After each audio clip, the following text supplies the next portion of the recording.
To these most distant shadows that won't soon pass with time, where does thy village lie in wait and breathe in somber song? The last of you are set to sail on merry weather tides, for bound by fate you passed each gate that led you right along. The path is timid, hardly cumbersome, as long you keep your lantern bright, emitting its radiance with fiery breath and stout defiance of the unseen sights. Yet those on course with the spirit's wind may absolve to become fever-bound, and find themselves guided by most fitful breeze through the waning visage of the vagrant night, stumbling through dense and empty groves, aided by damp and eerie glow. An accumulated mist of buried longing now concedes, as cold air from empty bones.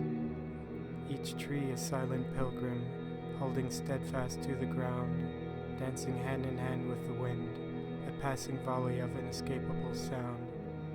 Now stand among the valleys of specters as an apprentice of humble reflection, these comrades of the night. Recede into waves of the dark unseen spaces, the well-kept wilderness of dreams. Feel the love held by the wind on a dark night, conversing at great lengths with the sea.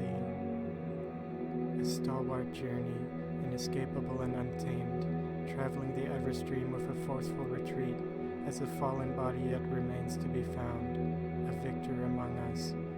Of meekness one shall be instilled with a vast freeing respite. A simple tribunal takes place for the restless aching mind, soothing yet wholly cumbersome for the common striving soul, a drained life, reproached and limited by its own stunted reach and prospective affinities, both plaintive and bemoaning and wholly untoward, correlative and demeaning to the underlying self. A grand gesture presented each night, only we fail to see the gift given, clouded by the tribulations of common sight. For all its introspective frailties and imagined purpose, one must look past the drudgery and simplicity of the waking life. The observer begins to wane in its superficial state as a perceived composer of life, as a symbiosis of a metamorphic silent upheaval begins to work upon the numb yet ever-aching soul, as repressed devotion and love now spills forth into the shunned obsesses, bringing light and warmth to guide, and not simply comfort the complacent and lost being that has far too soon become detached from the joint venture of eternity.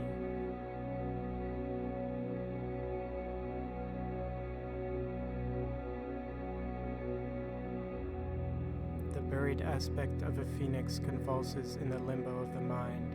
Stratified repression quenches the flames of idyllic rebirth, clouded by the Byzantine illusions of the pervasive and meaningless empire that forever strives for masochistic cycles of enslavement and torment.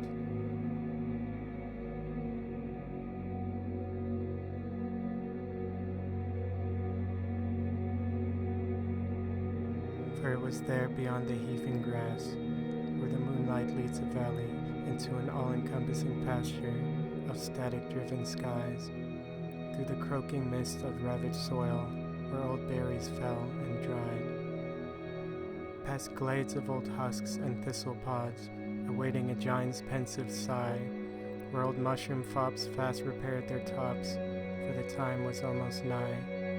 The mist began to tend its dues, covering every leaf in sight, and with a stiff and ever-broadening grin came the promise of new light.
Yet one may notice far off track, where once our bodies did lie.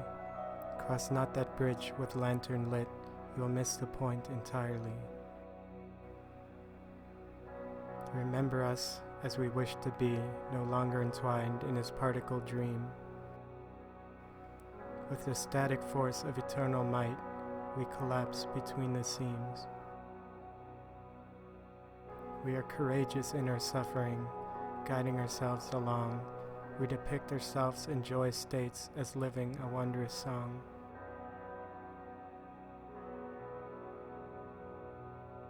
One day perhaps you too will see the ideal self not covered by falsehoods, buried under tireless searching, but a time to active defiance and strength.